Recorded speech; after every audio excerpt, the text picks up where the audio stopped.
Selamat datang di channel kami. Football on Air adalah rumahnya para pecinta sepak bola sejati. Di sini, kamu bakal dapat konten terkini, tajam, dan seru seputar dunia sepak bola. Ini adalah laga leg kedua semifinal antara Chelsea dan Barcelona pada 6 Mei 2009. Pertandingan ini tak hanya menyajikan drama di lapangan, tetapi juga menyisakan luka mendalam bagi para penggemar Chelsea dan membangkitkan berbagai teori konspirasi terkait peran wasit dan UEFA. Chelsea, yang kala itu ditangani oleh manajer sementara Guus Hiddink, tampil sangat solid di Liga Champions. Mereka datang dengan ambisi besar setelah bermain imbang tanpa gol di Camp Nou. Dengan keuntungan bermain di kandang sendiri di Stamford Bridge, banyak yang yakin Chelsea akan lolos ke final untuk kedua kalinya secara beruntun. Namun yang terjadi adalah malam penuh kontroversi, kemarahan, dan air mata. Wasit asal Norwegia, Tom Henning Øvrebø, menjadi pusat dari segala kritik karena banyaknya keputusan yang dianggap merugikan Chelsea. Jalannya pertandingan, kick-off dimulai dengan intensitas tinggi. Chelsea tak butuh waktu lama untuk mencetak gol.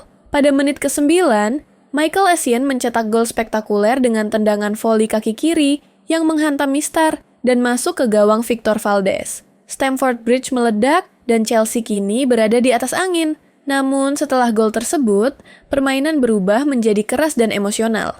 Chelsea beberapa kali membuat serangan balik cepat yang berujung potensi pelanggaran di kotak penalti.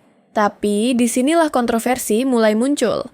Kontroversi penalti yang tidak diberikan. Didier Drogba versus Eric Abidal, menit ke-26. Drogba dijatuhkan di kotak penalti. Tayangan ulang menunjukkan Abidal menarik baju Drogba sebelum menjegal kakinya. Øvrebø tidak memberikan penalti. Handball, Gerard Piqué, menit ke-82. Umpan lambung di dalam kotak mengarah ke Nicolas Anelka. Bola mengenai tangan Gerard Piqué. Jelas terlihat, dan Piqué bahkan terlihat panik setelah kejadian. Tidak ada penalti. Handball Samuel Eto'o, menit ke-94. Dalam momen terakhir, tendangan dari Mikel Ballack membentur tangan Eto'o di dalam kotak. Ballack mengejar Øvrebø sambil berteriak, namun wasit tetap tidak bergeming. Semua momen ini terekam dalam kamera dan menjadi viral, bahkan lebih dari 1 dekade setelahnya. Øvrebø kemudian mengatakan bahwa beberapa keputusan memang salah, tapi semua wasit juga bisa membuat kesalahan. Namun bagi Chelsea dan fans mereka, ini bukan hanya kesalahan biasa. Emosi meledak di akhir laga. Pada menit ke-93, tepat saat Chelsea terlihat akan menang dan melaju ke final, Andres Iniesta melepaskan tendangan dari luar kotak penalti yang menembus gawang Petr Cech. Gol tersebut membuat skor menjadi 1-1 dan memberi keunggulan gol tandang kepada Barcelona. Stamford Bridge terdiam, kemudian berubah menjadi ledakan emosi. Didier Drogba mendekati kamera sambil berteriak, "It's a Fing disgrace, it's a Fing disgrace." Guus Hiddink, yang dikenal tenang, juga kehilangan kontrol. Para pemain Chelsea mengepung wasit Øvrebø yang langsung dikawal ketat hingga ke ruang ganti. UEFA kemudian menjatuhkan sanksi kepada Drogba dan Ballack karena tindakan mereka terhadap wasit.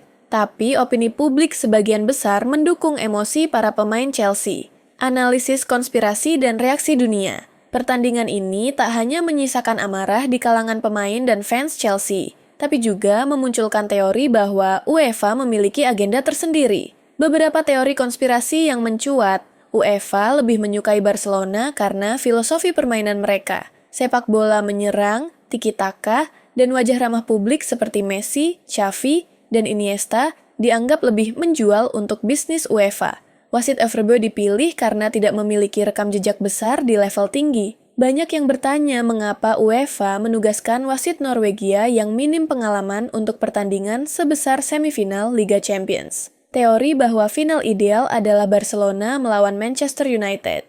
UEFA disebut-sebut ingin melihat dua raksasa Eropa bertemu di final untuk keuntungan finansial dan branding. Banyak mantan pemain, pelatih, bahkan jurnalis mengaku hingga kini masih mengingat laga itu sebagai salah satu momen paling tidak adil dalam sepak bola modern. Dampak jangka panjang dan warisan pertandingan 2:45.00 sampai 3:30.00, laga ini mengubah banyak hal.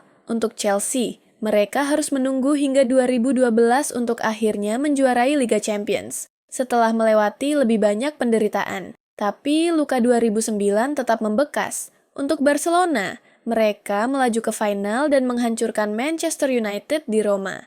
Mereka menjadi simbol keindahan sepak bola, Tetapi bayangan kemenangan kontroversial ini selalu membayangi. Untuk UEFA dan wasit Efrebe menerima ancaman pembunuhan dan harus dikawal pulang ke hotel.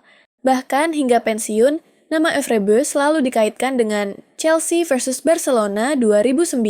Untuk para fans, pertandingan ini jadi simbol kekecewaan fans terhadap ketidakadilan, sekaligus pemicu diskusi global tentang pentingnya VAR yang baru diterapkan bertahun-tahun kemudian. Luka abadi Stamford Bridge, waktu terus berjalan, pemain dan pelatih berganti, tapi luka Stamford Bridge pada malam 6 Mei 2009 tetap terbuka. Bagi fans Chelsea, itu adalah malam ketika sejarah dicuri. Bagi netral, itu adalah pelajaran bahwa sepak bola tidak selalu tentang keadilan. Chelsea tidak hanya kalah malam itu, mereka merasa dikhianati. Namun dari tragedi itu, muncul kekuatan baru semangat untuk bangkit, bertarung, dan membalas rasa sakit dengan trofi Liga Champions di Munich 2012. Sebagian luka mungkin telah sembuh, tapi sebagian lagi tetap menjadi pengingat bahwa bahkan dalam permainan indah, keadilan tidak selalu berpihak pada yang benar. Mereka sudah berjuang, mereka sudah bertarung, tapi dalam malam yang penuh tanya, Chelsea dihukum bukan karena tak layak menang, tetapi karena tak mampu melawan sesuatu yang lebih besar dari permainan itu sendiri. Stamford Bridge malam itu bukan hanya menjadi saksi sejarah, tapi juga pengingat abadi bahwa keadilan kadang tak hadir, bahkan di tempat yang paling kita harapkan. Kalau kamu punya kisah perjuangan yang enggak kalah inspiratif, baik itu kisah kamu sendiri, orang di sekitarmu, atau pemain bola yang kamu kagumi, jangan ragu untuk share di kolom komentar.